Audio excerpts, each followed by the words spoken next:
जय हो सोल्युशन्स आणि राजा माने व मंदा माने कृत.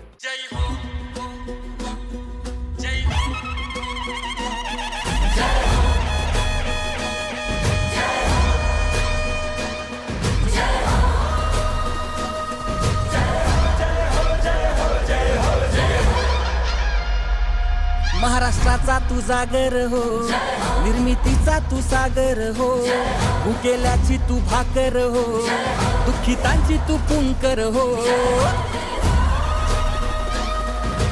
लढण्याची, जिंकण्याची, आरंभाची, अंताची, टाकलेल्या पावलांची, जागलेल्या रातींची, राखलेल्या संयमाची, मोडलेल्या चौकटींची, साऱ्यांची तू जय हो.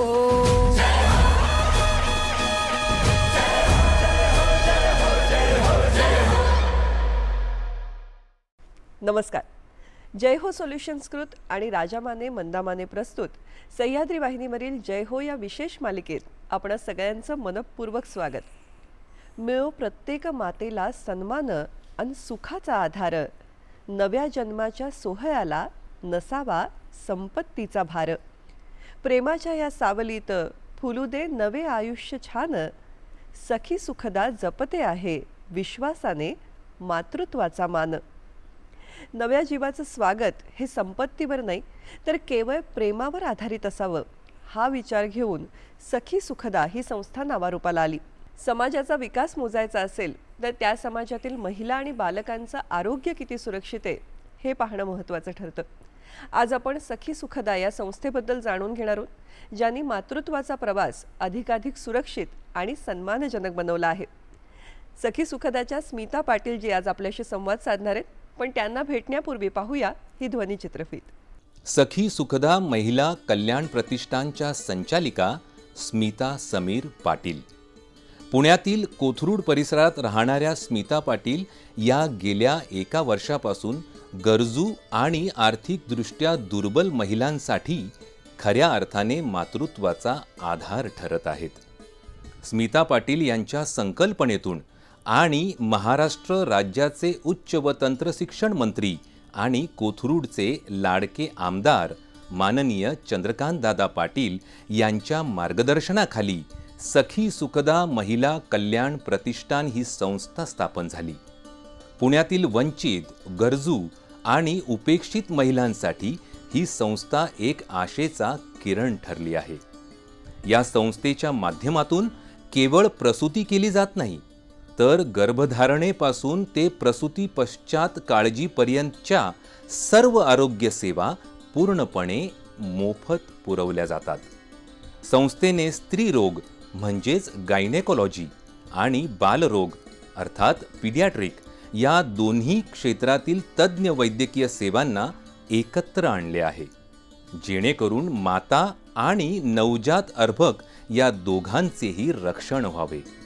पैशांच्या अभावामुळे कोणत्याही नव्या जीवाचे स्वागत असुरक्षित राहू नये, हे या संस्थेचे मुख्य ब्रीद आहे. खरंच सखी सुखदाचं काम किती मोठं आहे. आणि आज स्मिताताई आपल्यासोबत आहेत. स्मिताताई, मी आपलं जय हो कार्यक्रमात स्वागत करतो.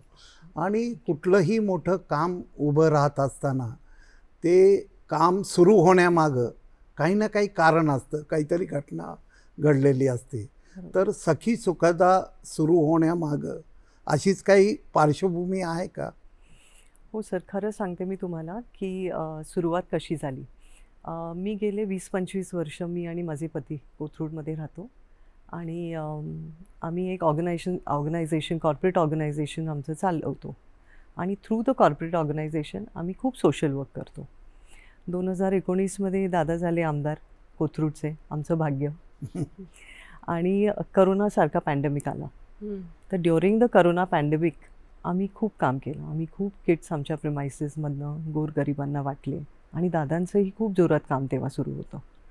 त्यामुळे त्या कनेक्शनमधनं माझे पती आणि दादा एकमेकांच्या बरेच जवळ आले आणि त्यांनी खूप काम केलं त्यावेळेला. म्हणजे अगदी हॉस्पिटल्सला ऑक्सिजन सिलेंडर्स देण्यापासनं ते करोना पेशंट्सना रेसिडेन्शियल सोय देण्यापर्यंत, बिकॉज तो फेस खूपच वाईट होता ना. तर त्या फेजमध्ये ते खूप जवळ आले एकमेकांच्या. इव्हेंच्युअली आम्ही पण ॲज अ फॅमिली दादांच्या खूप जवळ आलो. आणि बोलता बोलता as the years passed by दादांच्या वाढदिवसाचा योग आला 2 वर्षांनी. आणि तेव्हा खूप लोकांनी health camps, medical camps, dental camps असे भरपूर घेतले. आणि चर्चा करता करता आम्ही सहज दादांशी बोलताना म्हणालो की दादा, आपण एक स्टेप ह्याच्या पुढे गेलं पाहिजे. आपण स्वतःला किती ब्लड डोनेशन कॅम्प्स, डेंटल कॅम्प्सपर्यंत रिस्ट्रिक्ट करणार. आपण एक स्टेप पुढे जाऊया ना याच्या. आपण दोघांनी कोलॅबरेट करून काहीतरी मोठं सुरू करूयात. आणि तेव्हा आम्ही बोलता बोलता सखी सुखदाची कल्पना मांडली. We had a discussion. तेव्हा दादांच्या मिसेस अंजलीताई पण होत्या तिथे. आणि सगळ्यांना ही कल्पना खूप आवडली की आपण असं काहीतरी करू. आणि तेव्हा दादांच्या तोंडात हा पहिलं शब्द विजन आला. तुमचं काय होतं सखी सुखदाच्या संदर्भातलं? जे तुम्ही सखी दादांसमोर सुखद मांडलं. हां, तर दादांचं असं म्हणणं होतं की मला मूलबाळ नाही. मला मुलगी असती तर माझ्या मुलीसाठी मी जे जे केलं असतं ती गोष्ट मला प्रत्येक या वंचित आणि गरजू महिलांना पोच करायची आहे. मला त्यांना द्यायची आहे. किती मोठा विचार आहे. खूप मोठा विचार, म्हणजे कोणी इमॅजिन करू शकत नाही. आणि तिथनं आम्ही सुरुवात केली. आणि सुरुवातीला मला असं वाटलं की खरंच हे शक्य होणार का. पण जसं जसं आम्ही काम करत गेलो, दादांनी सगळ्या त्यांच्या टीमना आदेश दिला की आपण अशी एक योजना सुरू करतोय. त्यांनी अगदी माझ्या पतींना पण सांगितलं की तू ताबडतोब वस्ती भागात जागा बघ, कारण आपल्याला कुठल्याही कमर्शियल प्लेसमध्ये जागा नाही करायची. जिथे या महिला पटकन येऊ शकतील अशी अप्रोचेबल आपल्याला जागा पाहिजे. आणि आम्हाला मध्यावर, म्हणजे जिथे सर्वात जास्त कॉन्सन्ट्रेटेड वस्ती भाग आहे, त्या वस्ती भागात आम्हाला 3 असे क्लिनिक स्पेसेस मिळाले जिथे आम्ही आमचं क्लिनिक सुरू केलं. आणि that is how we started with Sakhi Sukhada on the 27 January 2025. तर तशी आमची सुरुवात झाली.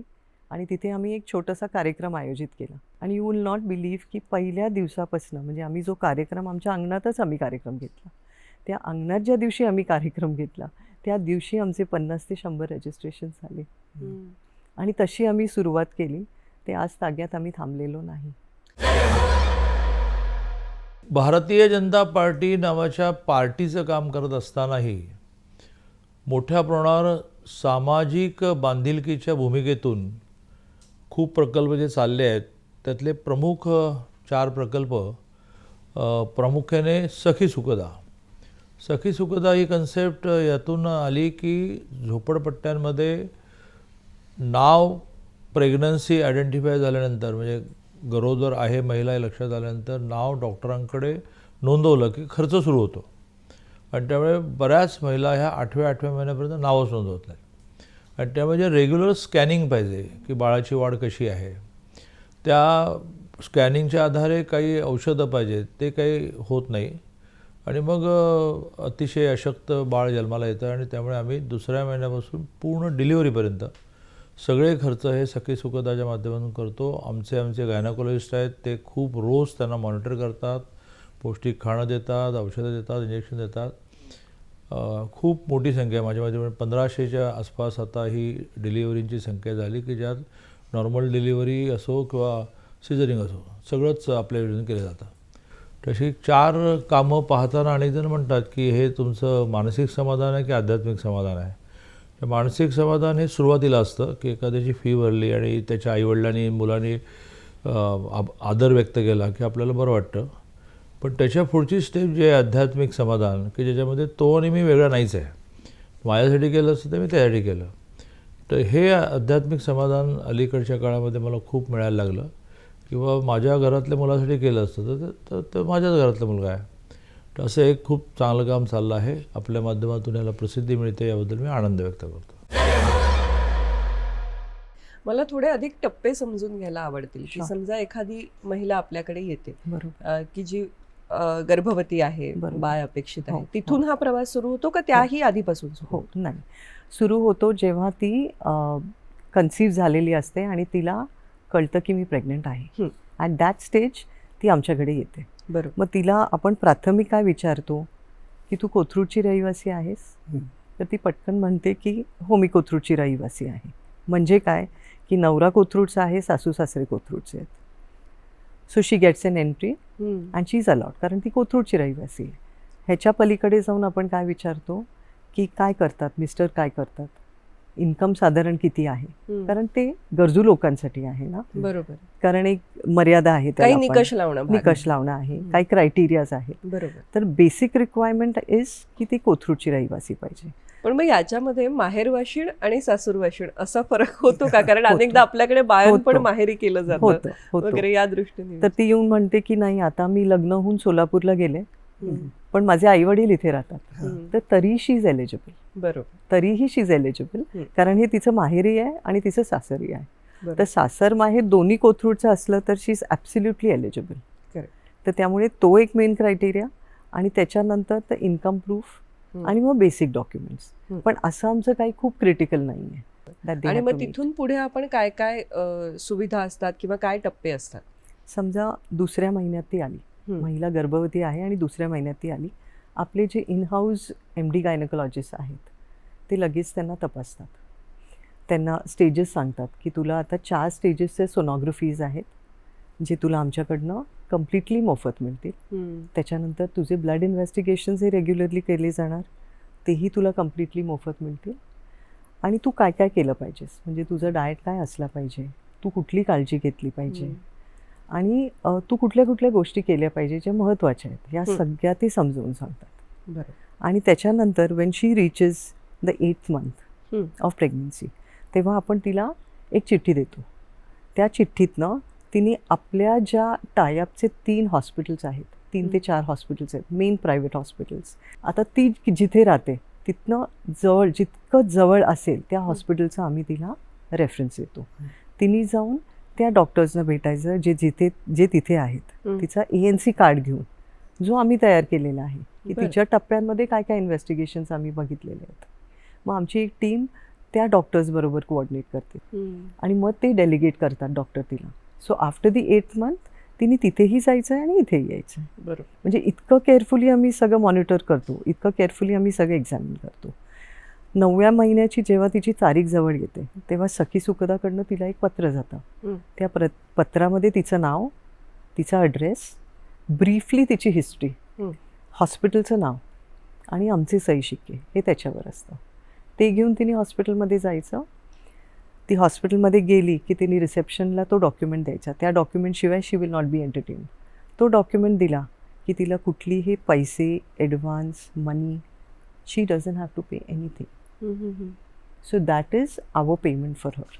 अच्छा. And she goes smoothly gets operated. तिचं ऑपरेशन होतं. नॉर्मल डिलिव्हरी असेल तर नॉर्मल डिलिव्हरीचा खर्च, 3 दिवसाचा राहायचा खर्च, बाळाचा आणि तिचा औषधाचा खर्च, खाण्यापिण्याचा खर्च, this is completely borne by our package. मग तो नॉर्मल डिलिव्हरी असो किंवा C-सेक्शन असो, it's completely taken care of. तिने एकही रुपया पैसा भरायचा नाही. तिने बाळ घेऊन घरी जायचं. किती छान आहे. म्हणजे खरंच खऱ्या अर्थाने माहेरपण. टोटली आम्ही पूर्ण तिला पॅम्पर करतो. अँड नॉट जस्ट दॅट, ती घरी आली की आमची एक टीम आहे जी तिला माहेरवाशिणीची बाळंतपणाचा विडा घेऊन जातात. त्यात एक खूप सुंदर साडी असते आणि त्याच्यामध्ये ड्रायफ्रूट्स असतात, जे बाळंतिणीला गरजेचे असतात. बरोबर. डिंकाचे लाडू करायला सगळी सामग्री असते. तर तो हॅम्पर घेऊन आमचा सगळा टीम तिच्याकडे जातो. किती सुंदर. तिच्या तब्येतीची चौकशी आम्ही करतो. So it's a not ending process at all. बरोबर. तर असा आमचा सगळा प्रवास आहे. कारण अनेकदा ज्या आर्थिक स्तरातून या महिला येतात, तर तिकडे कुपोषण म्हणा किंवा पोषणाच्या काही समस्या नक्की आढळत असतील, तर त्या संदर्भामध्ये आपण मार्गदर्शन करतो का? खूप करतो ॲक्च्युली.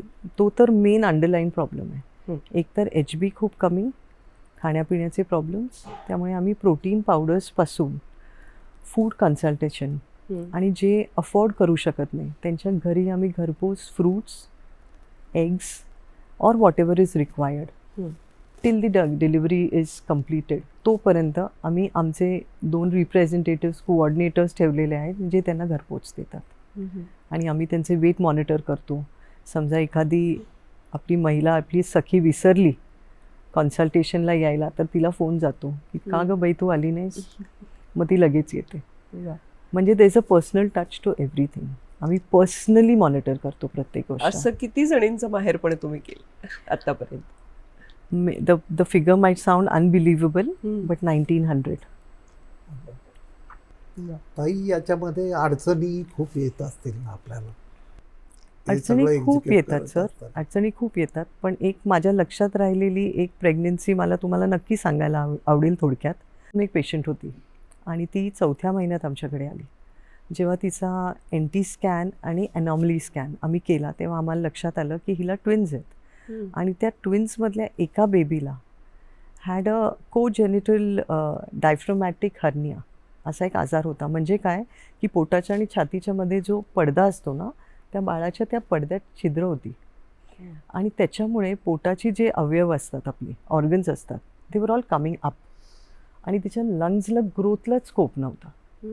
तर after a lot of investigation आम्ही तिला काउन्सिल केलं. आमचे दीनानाथ पॅनलचे डॉक्टर्स पण आले आणि त्यांनी सांगितलं की एक बाळ तर नक्की वाचणार नाही. तर तिला आम्ही टर्मिनेट करायचाही सल्ला दिला, पण ती एवढी खंबीर होती. ती म्हणाली काहीही होऊ दे, मी माझी प्रेग्नन्सी टर्मिनेट करणार नाही. तर we were counselling her at every stage आणि आम्ही तिला हेही सांगितलं की तुझी नक्कीच प्रीमच्युअर डिलिव्हरी होणार. आणि दुसरी गोष्ट म्हणजे पिडियाट्रिक सर्जन हा आपल्याला लागेलच. जर चुकून बाळ वाचलं तर it's going to be a big surgery बरोबर. आणि इट्स अ बिग एक्सपेन्स. तर ती म्हणाली नाही, लेट एनिथिंग हॅपन, मी हे कंटिन्यू करणार. आणि लाईक वी एक्सपेक्टेड प्रीमच्युअर डिलिव्हरी झाली. आमचे सगळे डॉक्टर्स तिथे तयार होते. तिची प्रीमच्युअर डिलिव्हरी झाली. जे बाळ खूप हाय रिस्क होतं त्या बाळाला लगेच पिडियाट्रिक सर्जननी ट्रीट केलं. आणि सर तुम्हाला पटणार नाही मॅडम की आज ती दोन्ही बाळांची पहिला वाढदिवस आम्ही साजरा करणार आहोत. असं मला वाटतं अनेक मातांचे दुवा म्हणूया, हो, आशीर्वाद म्हणूया हो. तुम्हाला या कामातून मिळतो हो. आहे. या सगळ्यामध्ये कुटुंबियांचा सहभाग कसा असतो आणि त्यांच्याही बाबतीत काही काउन्सिलिंग म्हणा किंवा अशा काही गोष्टी कराव्या लागतात का? कराव्या लागतात, कारण हा जो वर्ग आहे तो खूप वंचित वर्ग आहे. म्हणजे असेही आमच्याकडे अनुभव आलेले आहेत की हिला 2 मुली झाल्यात आणि आता ही 3rd प्रेग्नन्सी आहे. तर they have even wanted to know की आता तरी होईल का मुलगा. तुम्हाला माहिती आहे ना, म्हणजे आपला समाज कसा आहे, ती मानसिकता कशी आहे. तर आम्ही तेही त्यांना काउन्सिल केलेलं आहे मेनी टाइम्स की ultimately you are giving life to somebody and that is more important. आणि आपण असली कुठलीही प्रॅक्टिसेस इथे करत नाही. स्मिताताई, हे डिलिव्हरी नंतर हो. आई आणि बाळाची संपूर्ण जबाबदारी आपण किती महिने घेता? आता दादांचं म्हणणं होतं की आपण इथे नाही थांबायचं. डिलिव्हरी झाली, बाळ घरी गेलं नाही. पुढे बाळाचं 3 वर्ष होईस तोपर्यंत बाळाला लागणारी सगळे औषध पाणी हे आपणच करायचं. मग आमची जी रेग्युलर चाललेली OPD आहे त्या OPDमध्ये आम्ही 1 दिवस डेडिकेटेड टू बेबीज असे ठेवलेलं आहे. खूपच सुंदर. आणि नॉट जस्ट दॅट, पुढे जाऊन आपण त्यांच्यासाठी एक सेविंग स्कीम पण काढतो आता. म्हणजे या मुलांना आपण आधार कार्ड तर काढून देतो, त्याच्याबरोबर सुकन्या योजना म्हणून केंद्रीय सरकारचं एक हे आहे, देर इज अ स्कीम. तर त्या स्कीममधनं आपण आपल्या वतीने एक एक्स अमाऊंट त्या बाळांसाठी सेविंग म्हणून टाकतो आणि x amount the parents also saving amount म्हणून टाकतात. तर कंबाईन करून आपण त्या बाळासाठी एक सेविंगचा कॉर्पस पण तयार करतो आहे. सो दॅट ते बाळ 20 वर्षाचं झालं की तिला तिच्या एज्युकेशनसाठी किंवा त्याला त्याच्या कुठल्या गोष्टींसाठी he will have a big amount at his disposal. हे इतका स्तुत्य हा उपक्रम आहे. हो. मला वाटतं आत्ता आपला कार्यक्रम पाहणारे अनेक तरुण असे असतील किंवा प्रत्येकालाच असं वाटू शकतं की मला या कार्यक्रमात, या उपक्रमात सहभागी व्हायचं आहे. कुणालाही जर या उपक्रमाशी जोडलं जायचं असेल तर ते काय करू शकतात? आम्ही काही खारीचा वाटा उचलू शकतो? हो. तर आता टेक्नॉलॉजीची त्याला जोड म्हणून आम्ही आमच्या वेबसाईटवरती आमचे सगळे ॲक्टिव्हिटीज आता प्रमोट करणार आहोत. Not because we want anything, पण हे रीच आऊट झालं पाहिजे. ह्यानी तरुण पिढी ही प्रेरित व्हायला पाहिजे की कुठला तरी वाटा आम्ही काय करू शकतो हे त्यांनी आम्हाला अप्रोच केलं पाहिजे. And then maybe we can guide them की ते काय करू शकतात. स्मिताताई, सखी सुखदाला पूरक किंवा सपोर्टिव्ह असं काही नवीन उपक्रम किंवा काही करण्याचा विचार आहे का? सखी सुखदाला सपोर्टिव्ह असं आमचा म्हणजे दादांशी जेव्हा विषय होतो तेव्हा मी रोज we come up with new ideas की आपण आता पुढे काय करायचं, पुढे काय करायचं, हे तर निरंतर चालू राहणार आहे. म्हणजे आम्हाला असं वाटलं होतं की एक अशी स्टेज येईल, कारण हे कोथरूडपुरतं मर्यादित असल्यामुळे, की हे थोडंसं कमी होईल ना, पण ते कमी होताना दिसत नाही, हे वाढताना दिसतं आहे. आणि ह्याच्या व्यतिरिक्त ज्या महिलांना खरंच ड्यू टू मेडिकल रिझन्स मूल होऊ शकतच नाही, जे त्या स्टेजला पोचलेले आहेत, आम्ही एक ॲडॉप्शन काउन्सिलिंग सेंटरसुद्धा तिथे काढणार आहोत, जिथे आम्ही त्यांना ते एनेबल करणार आहोत. And we are going to try and convince them की हा ऑप्शनही खूप चांगला आहे, खूप सुखद आहे, so they should consider it. आणि तो आम्ही मंथली काउन्सिलिंग ठेवणार आहोत. We are going to get people who can counsel them. तर तो आता आमचा भविष्यातला एक ॲस्पेक्ट आहे ज्याला आम्ही टच करणार आहोत. बरोबर. या महिलांचं तुम्ही डोहाळ जेवणही करता? हो. तुम्हाला खरं सांगायचं तर दादांचे एवढे उपक्रम चालतात कोथरूडमध्ये, तर त्यांनी आता नवीनच एक बँक्वेट हॉल चांगला त्यांनी एक तयार केला. तर तो बँक्वेट हॉल का? श्रीमंत लोकांची लग्न होतात मोठ्या बँक्वेट हॉल्समध्ये, गरिबांची लग्न होतात देवळात, त्यांच्या अंगणात किंवा छोट्याशा सेटअपमध्ये. तर त्यांनी तो बँक्वेट हॉल एवढ्यासाठी केला की ह्यांचंही लग्न मोठं व्हावं. तर आता त्यांनी एक आमचा कार्यक्रम आमच्या अंगणातच आमचे कार्यक्रम होत असतात, तर त्यांनी त्या कार्यक्रमात येऊन जाहीर करून टाकलं की डोहाळ जेवणही करायचं आणि बारसंही करायचं आणि सगळे बँक्वेट हॉल्समध्ये करायचे आणि वाढदिवसही करायचा. त्यामुळे एक उपक्रम दुसऱ्या उपक्रमाशी जोडला जातो. आणि शिवाय आम्ही 3ऱ्या महिन्यापासून या महिलांना काउन्सिल करतो की तुम्ही मानसी थ्रू योगासनं पण सुरू करा. आणि आम्ही मॅडमचा नंबर, भागवत मॅडमचा नंबर त्यांना फॉरवर्ड करतो, त्या जाऊन त्यांना भेटतात आणि ते ऑनलाईन क्लासेस पण घेतात.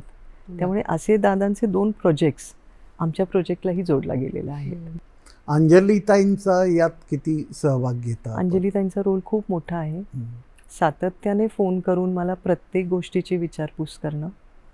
आजचा काउंट काय आहे, आत्ता आपण बोलतोय तो काउंट वाढलाही असेल ऑलरेडी, तसा तो काउंट रोज वाढत असतो. आजचा काउंट काय आहे, आपण नवीन काय करतोय, आपल्याला काही अडचणी येत आहेत का, ह्याची विचारपूस करणं. म्हणजे कोल्हापूरमध्ये असूनसुद्धा इथे एवढं लक्ष असणं ही छोटी गोष्ट नाही आहे. त्यांचे व्याप असूनसुद्धा ते नियमितपणे मला सगळे प्रश्न, सगळ्या गोष्टी विचारत असतात. आणि ज्या वेळेला त्या कोथरूडला येतात त्या वेळेला ते संस्थेला येऊन व्हिजिट करतात, सगळ्यांची विचारपूस करतात, सगळ्यांना भेटतात. I think that is one of the biggest contributions. यामध्ये तुमच्याबरोबर जी मंडळी काम करतायत त्यांचंही तितकंच कौतुक करायला हवं. तर त्यांच्याविषयी थोडं ऐकायला हवं. इतकं मोठं काम हे टीमवर्कशिवाय कधीच घडू शकत नाही. म्हणजे आम्ही जेव्हा सुरुवातीला होतो तेव्हा प्रामुख्याने 3 जणी होतो. एक आहेत आमचे सुरेखाताई जगताप म्हणून आहेत, ते आमच्या खूप जुन्या ओळखीच्या आहेत. म्हणजे त्या वस्ती भागात जाऊन रोज तेवढंच काम करायच्या. लिटरली घरोघरी जाऊन त्यांनी या आपल्या प्रोजेक्टचा प्रचार केलेला आहे. आणि ते छोटं काम नाही आहे ना, वस्ती भागातल्या महिलांना कन्व्हिन्स करून त्यांना सांगणं आणि त्यांना त्या गोष्टींचं महत्त्व पटवून देणं, नक्की हे खूप डिफिकल्ट आहे. तर त्यांचाही वाटा खूप मोठा आहे. त्याचबरोबरीने आमच्याकडे धनश्री चितळे म्हणून आहेत, त्या मेडिकल फील्डमधल्या खूप सजग महिला आहेत. त्यांनी मेडिकल फील्डमध्ये काम केलेलं आहे. पण ज्या पद्धतीने तिने आता सुरुवातीला जेव्हा मी सुरुवात केली तेव्हा खूप स्टाफ नव्हता ना आमचा, तर आम्ही तिघीच असायचो. ज्या पद्धतीने तिने सगळा फ्रंट डेस्क हँडल केला आणि ज्या पद्धतीने आम्ही आत्तापर्यंत पोचलो, इथपर्यंत पोचलो आहे, ते खरंच म्हणजे ह्यांच्याशिवाय ते होणं शक्यच नव्हतं.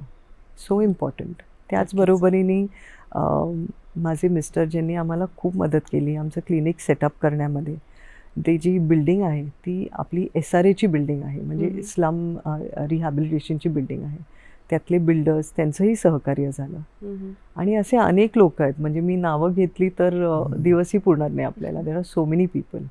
निश्चितपणे स्मिताताई, आज तुमच्याशी गप्पा मारत असताना तुम्ही वेळात वेळ काढून आलात आणि आम्हाला इतकी छान ह्या सगळ्या उपक्रमाची माहिती दिलीत. हे खूप प्रेरणादायी आहे आणि तुम्ही आज इथे आलात, इतका छान संवाद साधलात, यासाठी मनपूर्वक आभार. Thank you so much. जिच्या हाती पाळण्याची दोरी ती जगाते उद्धारी, असं आपल्याकडे म्हटलं जातं. पण त्या आईला जे मातृत्व आहे तो मातृत्वाचा अनुभव इतका सुखकारक करता येऊ शकतो हे मला वाटतं सखी सुखदाच्या निमित्ताने आपल्याला पुन्हा एकदा ध्यानात आलं. ही प्रेरणा आजच्या भागातून तुम्हाला नक्की मिळाली असेल अशी आशा व्यक्त करतो. आणि तुम्हाला आजचा भाग कसा वाटला हे आम्हाला जरूर सांगा. तुमच्या प्रतिक्रियांची आम्ही वाट बघत असतो. पुढच्या भागामध्ये असाच एखादा नवा उपक्रम घेऊन तुमच्यासमोर येऊ. तोवर जय हो मध्ये आज इथेच थांबतो. धन्यवाद. जय हो जय हो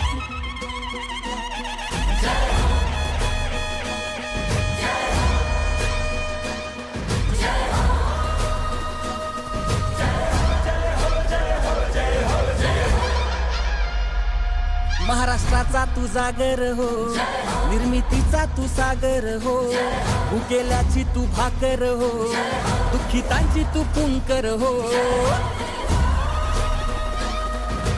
लढण्याची जिंकण्याची आरंभाची अंताची, टाकलेल्या पावलांची जागलेल्या रातींची, राखलेल्या संयमाची मोडलेल्या चौकटींची, साऱ्यांची तू जय हो.